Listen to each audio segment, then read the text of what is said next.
Bharuch Ankleshwar GIDC વિસ્તારમાં ટ્યુશને જઈ રહેલ બે સગીર બહેનો પર રસ્તા વચ્ચે કાર આડી ધરીને ક્રિકેટના બેટ અને ચપ્પલ વડે બેરહેમીપૂર્વક હુમલો કરવાની સનસનાટીભરી ઘટના સામે આવી હતી. શાળામાં વિદ્યાર્થીનીઓ વચ્ચે થયેલ સામાન્ય ઝઘડાની અદાવતમાં ઉશ્કેરાયેલા એક પરિવારે સગીરાઓના કારમાં પીછો કર્યો હતો અને ગાર્ડન સિટી રોડ પર તેમને આંતરીને ધોળા દિવસે જાહેર રોડ પર ઢોર માર માર્યો હતો. આ ચોંકાવનારી ઘટનાના સીસીટીવી ફૂટેજ સોશિયલ મીડિયા પર વાયરલ થતાં જ પોલીસ પ્રશાસન હરકતમાં આવ્યું હતું અને એએસપી અજયકુમાર મીણાના માર્ગદર્શન હેઠળ બી ડિવિઝન પોલીસે ત્વરિત કાર્યવાહી હાથ ધરી હતી. પોલીસે ગણતરીના કલાકોમાં જ આ ગુનાના મુખ્ય સૂત્રધાર અને જીઆઈડીસી ગોલ્ડન પોઈન્ટ વિસ્તારમાં રહેતા પતિ પત્ની ગુરુદેવ ઉર્ફે દેવ પ્રીતમસિંહ જેસર તથા ભાવના જેસરની ધરપકડ કરી જેલ હવાલે કર્યા હતા. આ સાથે જ પોલીસે ગુનામાં વપરાયેલી 4 વ્હીલ કાર અને ક્રિકેટનું બેટ પણ કબજે લીધું હતું, જ્યારે આ વારદાતમાં સામેલ અન્ય ફરાર આરોપીઓને પકડવા માટેના ચક્રો ગતિમાન કર્યા છે. 15/7/2026 ના રોજ જે એક મુકેશસિંહ સેંગર કરીને એક ફરિયાદી હતા. અને કેવો હતો કે આની બાળકીના સાથે બીજી સાથમાં પડતી બાળકીની 15/3/2026 ના રોજ કોઈ છોટી મોટી બાબતના સ્કૂલમાં ઝઘડો થયો હતો, જેના લીધે આની બાળકી જ્યારે ટ્યુશન જાવતી હતી. આની બે બાળકીઓ છે, જેમાંથી એક 18 વર્ષની છે, બીજી જે નાની બાળકી છે આ 17 વર્ષની છે. તો એ બાળકીઓ જ્યારે ટ્યુશન જાવતી હતી ત્યારે આરોપી ગુરુદેવ ઉર્ફે દેવ સન ઓફ પ્રીતમસિંહ જેસલ 45 યરના છે, એ અને આની વાઈફ અને આની મધર અને આની દીકરીને મળીને આ લોકોનો પીછો કરી અને પછી એ લોકો બાળકીઓને સામે કાર લઈને આને રોંગફુલી રિસ્ટ્રેન કરી और આ બાળકીઓના ઉપર બેટથી और હાથથી હુમલો કરી આને ગંભીર ઇજાઓ પહોંચાડેલ હતી, જેના લીધે અમારે 16/7 FIR દર્જ કરવામાં આવી.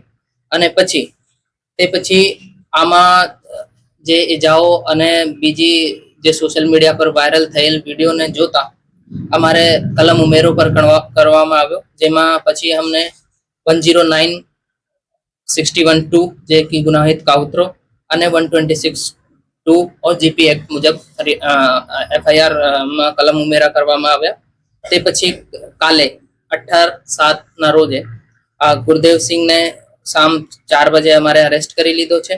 અને જે આની વાઈફ છે, જે પણ આ ગુનામાં સામેલ હતી, આને 17:30 વાગે આને પણ અટક કરી લીધો છે. આનું નામ ભાવિની બેન છે.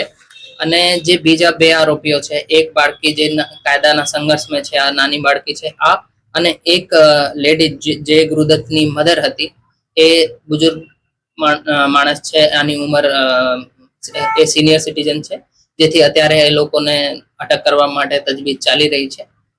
અત્યારે એટલો અમારે પાસમાં આ તપાસમાં ડેવલપમેન્ટ છે. કઈ બીજો કઈ ડેવલપમેન્ટ આવે તો તમે લોકોને ઘટના ઘટી ત્યારબાદ પોલીસનો જે એક્ટિવિટી વાયરલ વિડીયો થયા બાદ જે એક્શન લેવામાં આવ્યો અને ગત રોજ અટક કરવામાં આવી, આમાં આટલી વાર કેમ? નહીં, અમારે શું છે કે આ જે આરોપી અને ફરિયાદી છે એ બંને દોસ્ત પણ છે. એ લોકો સાથમાં બિઝનેસ કરતા હતા, તો એ આના રીતે આપસમાં વાતચીત કરતા હતા કે બાળકોનો ઝઘડો છે તો આપણે FIR કરવી કે નહીં.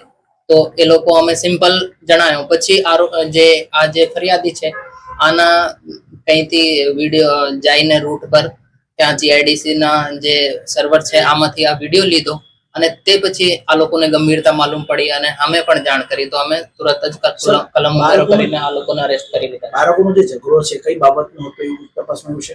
નહીં, અત્યારે આની તપાસ ચાલે છે, પણ જેમ કે બાળકો સ્કૂલમાં પડતા હશે તો નાની નાની બાબતો પર આ લોકોમાં કોઈ છોટી મોટી ઘટના બની હોય, પણ આમાં પેરેન્ટ્સનો ઇન્વોલ્વ થવાથી આ મોટી ઘટનાનો રૂપ લઈ લીધો છે. જેથી આમાં આ ઘટનાને ખાસ લોકોને પબ્લિકને શું સંદેશ પોલીસ દ્વારા આ પબ્લિકને આ ઘટનાના દ્વારા આ સંદેશ આપવામાં આવશે કે ભાઈ તમે જ્યારે કોઈ પણ ઘટના બને તો તમારે આમાં ડાયરેક્ટલી ઇન્વોલ્વ નહીં હોવાનું.